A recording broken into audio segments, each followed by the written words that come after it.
संस्थेचे सन्माननीय पदाधिकारी, विधिमंडळाचे सभासद, संसदेचे सभासद, विविध संस्थांचे प्रतिनिधी, रयतेच्या संबंधी आस्था असलेले आपण सगळे बंधू भगिनी आणि सर्व मित्रांनो, दरवर्षी 9 मेला आपण इथं एकत्रित येत असतो. वर्षभरामध्ये काय केलं, कुठं कमी पडलं आणि नवीन काय करणार आहोत याची मांडणी सविस्तर चर्चा करून अशा दिवशी ही केली जात असते. मला आनंद आहे की दिवसेंदिवस हे काम आपल्याला वाचतंय. कधी अण्णांनी अतिशय कष्टानं दूरदृष्टी ठेवून आणि समाजाच्या शेवटच्या लहान कुटुंबात असलेल्या मुलामुलींना ज्ञानाचे दरवाजे खुले व्हावेत यासाठी आपलं आयुष्य दिलं आणि तीच त्यांचा आदर्श आपण पुढे नेण्याचा प्रयत्न करतो आहोत. आज संस्थेचा विस्तार झाला. जवळपास एकंदर ज्या शाखा आहेत त्याची संख्या ही 742 आहे.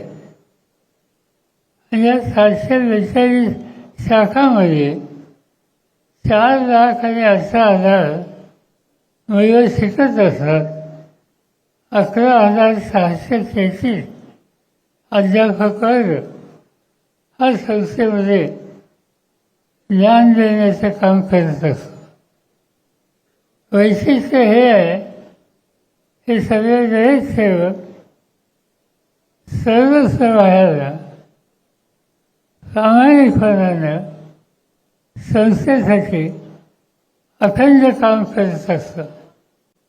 आज या संस्थेची उंची वाढली, विस्तार वाढला, अनेक क्षेत्रामध्ये योगदान झालं.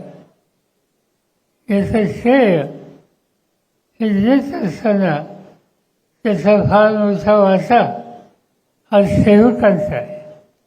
आणि म्हणून मी या सगळ्या सेवकांचं अंतःकरणापासून अभिनंदन करतो. यावेळेला काही ना काहीतरी नवीन रचना आपण घेत असतो. आपल्याला असंच असेल. याच्या आधीच्या बैठकीमध्ये मी आग्रह केला असता की आता जग बदलत आहे. जगामध्ये वेगळे विचार दिसतात. एक नवीन संकल्पना जगाने स्वीकारली आणि ती संकल्पना ही कृत्रिम बुद्धिमत्ता, आर्टिफिशियल इंटेलिजन्स ही आहे. आणि त्याच्यापासून रयतेला मागं राहून चालणार नाही. मी श्री दळवी आणि त्यांच्या सरकारांना धन्यवाद देतो. यासंबंधीची भूमिका त्यांच्यासमोर मांडल्याच्या नंतर फार मोठा वर्ग रयतेच्या सेवकांचा या क्षेत्रामध्ये उतरला आणि आमची खेड्यापाड्याची मुलं मुली आज AIच्या संबंधी चर्चा करायला लागली. त्यासंबंधीची त्यांची मतं द्यायला लागली आणि त्याची उपयुक्तता कशी करून घेता येईल यासंबंधीचा विचार हा त्या ठिकाणी करायला लागेल. यंदाच्या वर्षी आपण शिष्यवृत्त्या हा कार्यक्रम नेहमी घेतो तो मोठ्या प्रमाणावर यंदा घेतलेला आहे। या आर्थिक वर्षामध्ये शिष्यवृत्ती आणि हितचिंतकांच्याकडनं देणगी अशी देणगी संस्थेला 25 कोटी रुपये एवढे मिळालेले आहेत आणि या सगळ्या दातृत्व दाखवणाऱ्या आमच्या हितचिंतकांचं मी अंतःकरणापासून अभिनंदन करतो। त्यांनी मोठं काम केलं आणि आम्हा सगळ्यांना एक प्रकारचा प्रोत्साहित करण्याची भूमिका ही या ठिकाणी केली। क्रीडा क्षेत्र असो, अन्य क्षेत्र असो, प्रत्येक ठिकाणी रयतेचा ध्वज हा फडकवेल याची काळजी त्यांनी घेतलेली।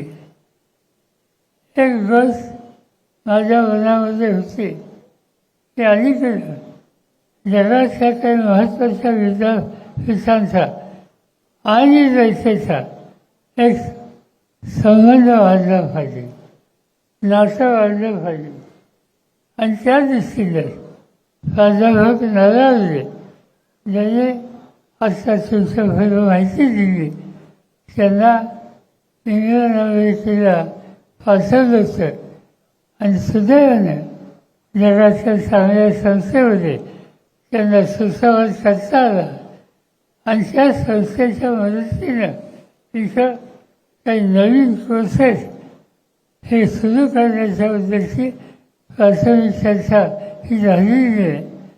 संस्थेचे पदाधिकारी विशेषतः दिलीपराव पाटील, भगीरथ शिंदे आणि श्वेतदळवी आणि त्याच्यानंतर अन्य या क्षेत्रात बघणारे या लोकांना आणि हे जे परदेशाच्या संस्था आहेत त्याच्या प्रमुखांना निमंत्रित करून एक संयुक्त बैठक ही आपण करण्याचा प्रयत्न करतोय आणि त्यामधून रयत आणि वंशज युनिव्हर्सिटी असेल, ऑक्सफर्ड युनिव्हर्सिटी असेल, अन्य विद्यापीठ असतील यांच्याशी सुसंवाद कसा करता येईल आणि याचा लाभ आमच्या मुलामुलींना कसा होईल याची खबरदारी आपण घेणार आहोत।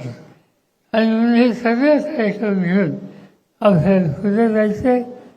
तुम्हा सगळ्यांची साथ पाठिंबा यामुळेच हे शक्य आहे आणि त्याबद्दल तुम्हा सगळ्यांना मी अंतःकरणापासून धन्यवाद देतो।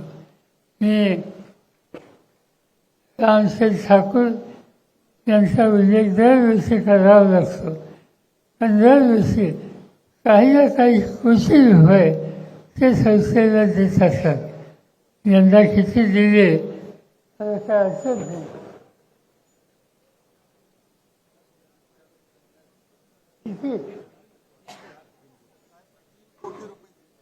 3 कोटी आतापर्यंत होते, अजून वर्ष जायचे आणि त्यामुळे प्रत्येक कामाला त्यांची साथ आहे, अनेकांची साथ आहे।